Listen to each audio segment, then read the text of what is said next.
Marvel's Spider-Man 2, Sony's fastest selling exclusive of all time, has just gotten many updates from Insomniac's creative director himself, Brian Intihar, on the future of the Marvel Spider-Man universe alongside future updates from Marvel Spider-Man 2. He's been making the rounds on Kinda Funny, GameSpot, IGN and a lot of gaming media channels, and he's given so much hints, teases, rumors, so much to do with the future of Insomniac's Marvel universe. So let's start off with a very exciting one from IGN, where the IGN newscaster pointed out to Brian Intihar that what's going on with Nelson and Murdoch's plaque on their building of their law firm in this game. It was present in Marvel Spider-Man Miles Morales and Marvel Spider-Man 1, but here it seems like it's disappeared. To which Brian Intihar responded, "Oh, you noticed that? Well, stay tuned. Good find though. I see this as a potential tease for DLC in the future. They've already teased some big side villains in the side quests of Marvel Spider-Man, but maybe those are not saved for DLC,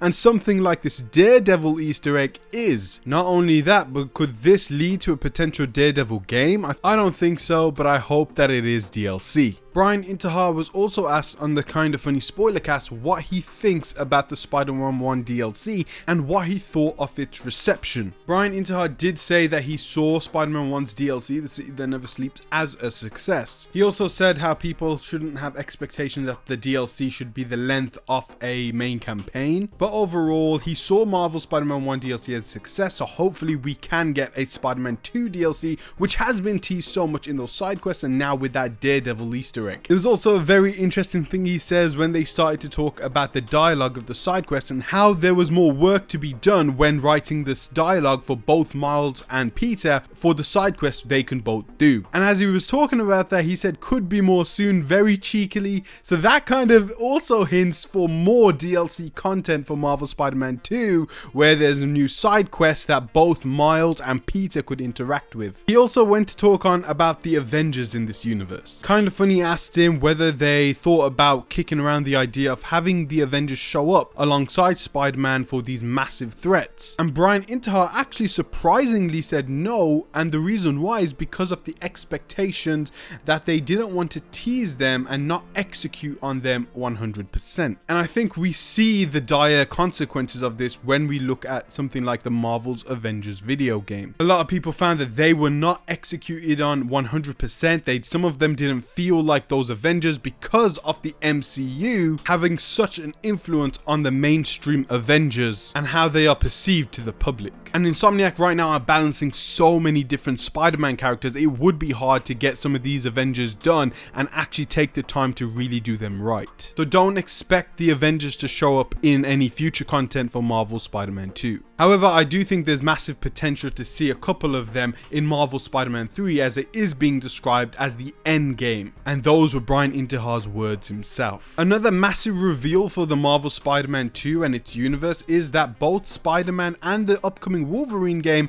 are both in the 1048 universe. And it was also mentioned that a different Insomniac team is working on the Wolverine game, and they didn't want to tease Wolverine in this game at all, so don't expect him in DLC. And the reason why is because they didn't want to restrict the Wolverine team at all, and having him show up in New York may restrict that team in some fashion, so don't expect Wolverine in any upcoming potential DLC. Also, during Venom scenes, I think some people look in the background and try to pick out things to try to see if there's any Easter egg, and there are some fans out there that are saying this links to Eddie Brock, but he did confirm that nothing in this game teases Eddie Brock. So let's talk about some new suits. So there are loads of suits missing for Peter in this game when looking at Marvel Spider-Man 1, and Brian Intihar did explain why some of the suits are not there, and it did come down to the factor that a lot of them were made for PS4 and they need to kind of be converted to PlayStation 5 size. He also says that he wanted to add new suits, and also now with the web wings it could be really buggy on the way it looks on some certain suits. So whilst remastering some suits, they had to kind of factor in all of that and kind of see which ones are worth actually taking the time to put in. One of the big decisions he made in terms of suits was the fact that from day one, every movie suit that they want is going to be in the game. From the MCU, Amazing Spider-Man, Tobey Maguire, he wants all of those suits in the game because people love those, and also the team was very passionate about bringing those into the game too. And another thing that was really important to him was the fact that Peter and Miles would have the same number of suits. So in terms of looking forward to DLC, DLC content. I think we will be getting some fan favorite suits that have been left out from the first game, and I think we're definitely going to be getting even more new suits for both Peter and Miles. I mean, Miles has to get new suits if Peter even gets the old suit, and if we just compare this with Marvel Spider-Man 1, we did get a lot of post suits for the game in DLC, but not only that, we did get a couple free suits too. So I think definitely expect some brand new suits and DLC, which Brian Intihar heavily teased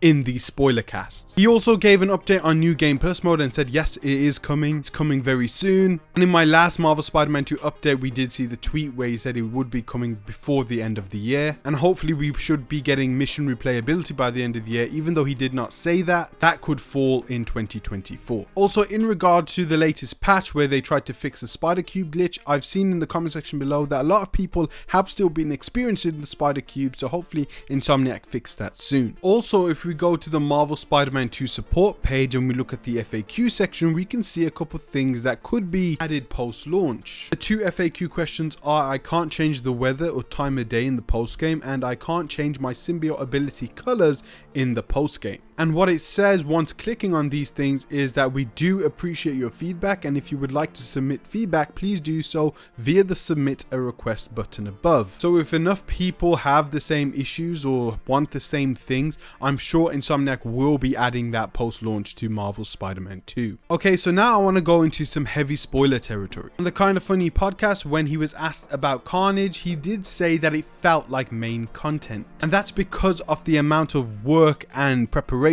they did preparing side quests in Marvel Spider-Man 2. They set the quality bar for side quests very high for this game, and it does show within the game of how amazing some of these side quests are, and people saying that actually side quests are one of the best things about this game. And I've seen a lot of people speculating whether Carnage will be DLC or he's so big that he needs to have the main focus of the next game, which we know is going to be Green Goblin, but maybe they could share the spotlight with Carnage too. They also set up Chameleon, which could also be a side quest for the next game, or could he potentially be DLC for this game? Well, Brian did talk about the thought process about having these villains in the game. So on the GameSpot podcast, Brian was asked whether he put these things in with the intention of wrapping them up in a meaningful way, or is it just right now we want to make something memorable and interesting, or is it that we're building towards something? Brian says that it's kind of like we have a lot of pieces to play with if we want to, and I think that's exciting. It can be daunting, but I'm an MCU junkie. I read every book about them. To me, movies like Infinity War and Endgame should have never worked. How did they make it work? I just don't believe it, right? He then went on to say that Marvel don't hold things back, so we're going to put everything we have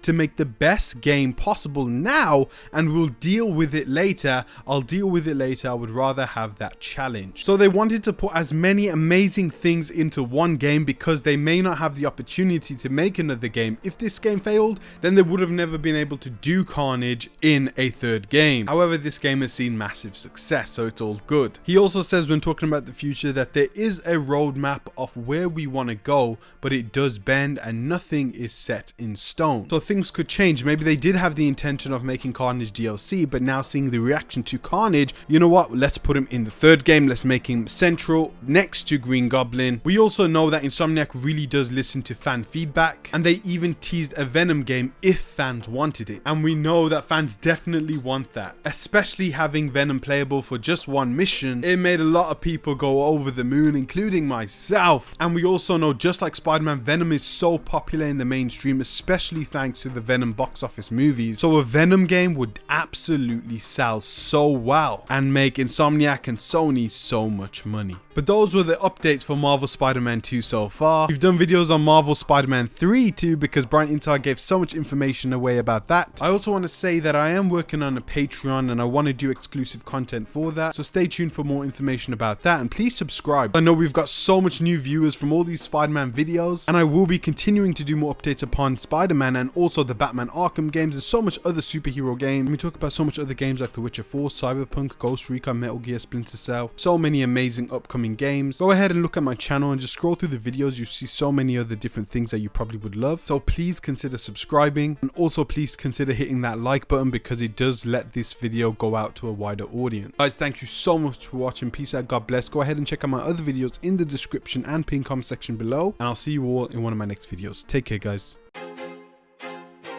feel like I'm losing my mind. Is everybody in the world blind? Please, Lord, give me a sign, a sign. I feel like I'm losing my mind.